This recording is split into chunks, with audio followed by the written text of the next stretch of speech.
I want to first say something real quick. I want to take this game. I want you, right there, chisel it down. It's probably one of the funniest motherfuckers I've ever watched in my life. Someone stream right now. I ain't gonna show too much, or we'll get a copyright strike. But I just want to shout out Chisel Adonis because he is absolutely hilarious. One of the funniest people in the goddamn world. I'm tuning into the stream right now while it's mute because I need to record this because I didn't want the sounds to overlap. And hopefully don't get a copyright strike because, YouTube is very weird. But I'm still probably going to get a YouTube copyright strike anyway. But it doesn't matter. AEW Beach Break Rampage or AEW Rampage Beach Break. The last Rampage of 2022 in January terms. Moxley versus Bowens. It just felt a little bit too long for my liking. Moxley should have just killed this man instead of letting him get that much offense. And please and thank you, John Moxley. Please and thank you for John Moxley versus Bryan Danielson at Revolution. Please and thank you. I don't need any other time for that match. But it was a whack rap, and Moxley took out Max again. And it just feels so nice to have John Moxley back, who is sober.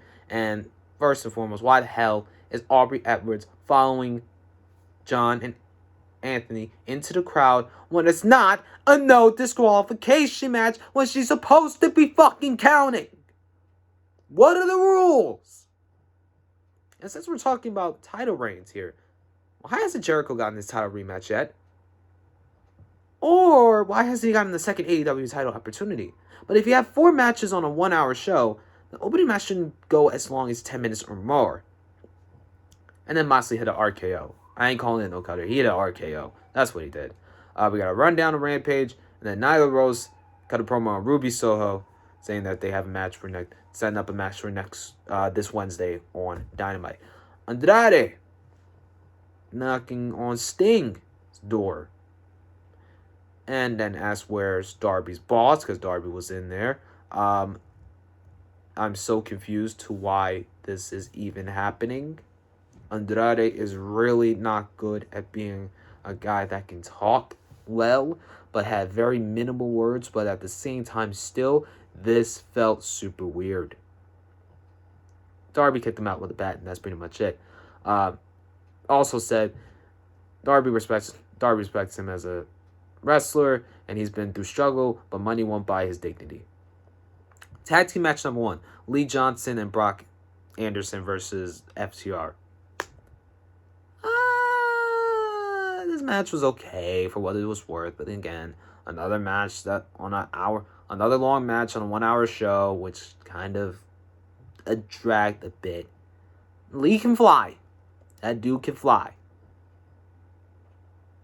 And the exchange with Brock and Dax was actually not that bad when the two actually ducked at almost the same time, thinking they were going to punch each other. It was a rookie move to not hook the inside leg, though, because Cash got his leg on the rope.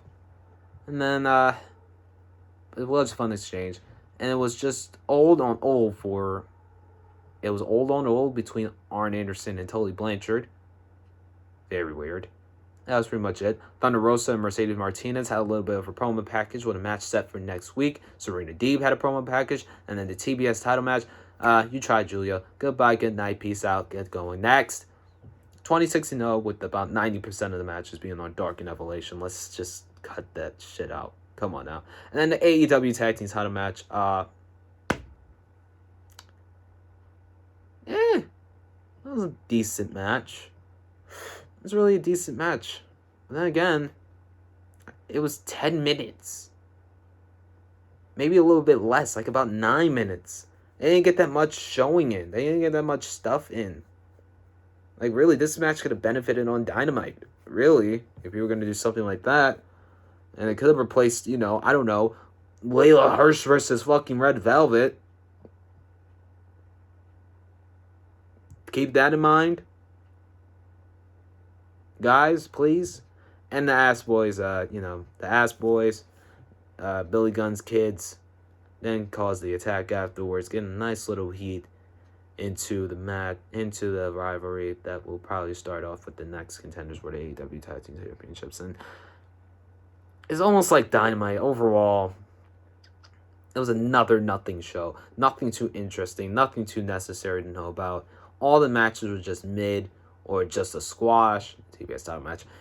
I really didn't enjoy AEW this week. Honestly, I'm just going to keep it short and sweet. This was a 1 out of 5. Blank page. Hopefully AEW impresses next week, even though they're in Chicago yet again, like the 9th time in about 25 days. Somebody explain to me why AEW continues to return to Chicago. Jesus fucking Christ. If you don't tune in for the prediction video, have a good night. Be safe. Follow all safety protocols. And I will see you all very, very soon. Probably the Royal Rumble. Love you guys.